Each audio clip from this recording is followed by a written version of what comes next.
ഇപ്പോൾ ഇന്നലെ നമ്മൾ തെരച്ചിൽ നടത്തിയതിനപ്പുറത്തേക്കുള്ള ചില ഭാഗങ്ങളിലേക്കാണ് ഇപ്പോൾ എവിടെയാണോ ഈ സംഭവം ഉണ്ടായത് അതിന് ശേഷം ഇപ്പുറത്തെ ഒരു 100 മീറ്ററോളം നമ്മൾ ഗൗരവമായ പരിശോധന നടത്തുന്നുണ്ട്.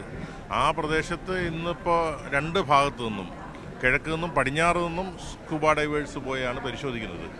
അപ്പോൾ ഈ ഏരിയയിൽ എവിടെയെങ്കിലും ഉണ്ടെങ്കിൽ ഇപ്പോൾ നമുക്ക് ഇതിലൂടെ കണ്ടെത്താൻ പറ്റും എന്നുള്ളതാണ് അവർ പറയുന്നത്. പക്ഷേ അവർ ഇത്രയും 40 മീറ്റർ വിശദമായി പരിശോധിച്ചു. ഇനി അപ്പുറത്ത് 40 മീറ്റർ വരാനുണ്ട്. ഇനി അവിടെ അതെ അവിടെ കിഴക്ക് നിന്ന് പടിഞ്ഞാറിലേക്കും പടിഞ്ഞാറിന് കിഴക്കോട്ടിലേക്കും 40 മീറ്റർ ഇതുമാണ് അങ്ങോട്ടും ഇങ്ങോട്ടും വരേണ്ടത്. അപ്പോൾ ഇവിടെ നിന്നുള്ള 40 മീറ്റർ പരിശോധന ഏതാണ്ട് പൂർത്തിയായെന്ന് പറയുന്നത്. അവിടെ കണ്ടെത്താൻ കഴിഞ്ഞിട്ടില്ല. അവിടെ നിന്ന് അപ്പോൾ കിഴക്ക് നിന്ന് പടിഞ്ഞാറേക്കുള്ള 40 മീറ്ററിന്റെ പരിശോധന നടന്നു തുടങ്ങുന്നത്. അതായത് ഈ അപകടം നടന്ന സ്ഥലത്ത് നിന്ന് പടിഞ്ഞാറിലേക്ക് ഇങ്ങോട്ടേക്കുള്ള അതും കൂടെ കഴിഞ്ഞാലേ നമുക്ക് ഈ പ്രദേശത്ത് ഉണ്ടോ ഇല്ലയോ എന്നുള്ളത് മനസ്സിലാക്കില്ല. പിന്നെ വേറൊരു സംഗതി വെച്ച് കഴിഞ്ഞാൽ ഇത് ഈ മാൻഹോൾ പോലുള്ള സ്ഥലത്തിൻ്റെ അവിടെ മാത്രമേ നെറ്റുള്ളൂ.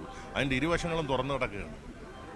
അപ്പോൾ ഇത് വേണമെങ്കിൽ ഈ മാൻഹോളിൽ തട്ടി നിൽക്കുന്ന 2 സൈഡിലും സ്പേസ് ഉള്ളതുകൊണ്ട് വേണമെങ്കിൽ അങ്ങോട്ട് അപ്പുറത്തേക്ക് പടിഞ്ഞാറേക്കും പോകാനുള്ള സാധ്യത തള്ളിക്കളയാൻ ഒക്കില്ല. അങ്ങനെയാണെങ്കിൽ ഇത് എവിടെയാണ് അങ്ങനെയാണെങ്കിൽ ഇത് ഒഴുകി എവിടെ വരെ വേണമെങ്കിലും നമ്മുടെ അവസാനിക്കുന്ന വഴിയിലല്ലേ അവസാനിക്കുന്നത്, വഴി തുറന്നു വിടുമ്പോൾ. അപ്പോൾ പാർവതിപുത്തനാർ വഴി അങ്ങനെയും സാധ്യതയുണ്ട്.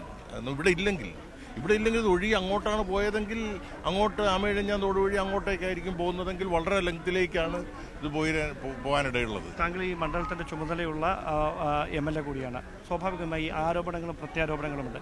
ആർക്കാണ് യഥാർത്ഥത്തിൽ വീഴ്ച? എന്താണ് സംഭവിച്ചിരിക്കുന്നത്? യഥാർത്ഥത്തിൽ ഇപ്പോൾ നമുക്ക് ആരോപണ പ്രത്യാരോപണങ്ങൾക്കുള്ള സമയമല്ല എങ്കിൽ പോലും നമ്മളെല്ലാം അറിയുന്നത് പോലെ ഇത് റെയിൽവേയുടെ അധീനതയിലുള്ള സ്ഥലമാണ്.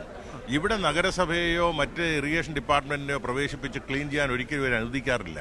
അപ്പോൾ അതുകൊണ്ട് ഇവിടെ ശുചീകരിക്കേണ്ട ചുമതല പൂർണ്ണമായും റെയിൽവേ തന്നെയാണ് ഏറ്റെടുത്തിരിക്കുന്നത്. അവർ തന്നെയാണ് ചെയ്യേണ്ടത്. ഇവിടെ ഇപ്പോൾ നമ്മൾ പരിശോധിച്ചപ്പോൾ മാലിന്യ കൂമ്പാരങ്ങൾ നമ്മൾ കണ്ടു. എന്ന് മാത്രം വളരെ പ്രധാനം ഈ ട്രെയിനുകളിൽ വരുന്ന മാലിന്യങ്ങൾ സെപ്റ്റേജ് മാലിന്യം അടക്കം കുപ്പികൾ ഇതെല്ലാം എവിടെ പോകുന്നു? ഇവരൊന്നും കോർപ്പറേഷൻ പുറത്ത് അതിനുള്ള സംവിധാനമില്ല. അപ്പോൾ ഇതെല്ലാം ഇവർ കുഴിച്ചു മൂടുന്നത് ഇതിൻ്റെ അടിയിലാണെന്നുള്ള ഇപ്പോൾ ബോധ്യമായിരിക്കുക.